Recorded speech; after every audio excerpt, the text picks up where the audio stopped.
Happy new year. माझी नवीन वर्षाची एकच संकल्पना आहे की स्वतःला खुश ठेवायचं आहे, स्वतः आनंदी राहायचं आहे, जे वाटेल ते करायचं आहे. कारण की मी 2024मध्ये खूप काही शिकली आहे.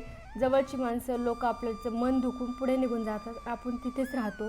कारण दुसऱ्याचा विचार किती करायचा, बाद झाला. आता स्वतःसाठी जगायचं आहे. त्याच्यासाठी नवीन वर्षाची म्हणजे 2025ची सुरुवात मी खूप चांगली करते आहे. काही ज्या गोष्टी आहेत ज्या मला करायला आवडतात ते करते आहे.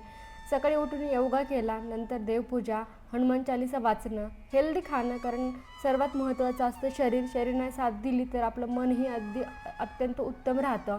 डायरी लिहिली, ज्या रोजच्या डेली नोट्स आहेत ते लिहिल्या. नंतर ज्ञानेश्वरी, भागवद्गीता यासारखे पुस्तक वाचायचं ठरवलं आहे. थोडं आध्यात्मिक ज्ञान घ्यायचं. मेडिटेशन हे खूप गरजेचं आहे, कारण की त्याने एकदम मन प्रसन्न होतं आपलं. त्याच्यामुळे मेडिटेशन केलं. गाणी ऐकायला आवडतं, त्याच्यामुळे संध्याकाळी बसून मस्त अशी गाणी ऐकली आणि जोरात मीही गाऊ लागले. आता मला माझ्यासाठी जगायचं आहे.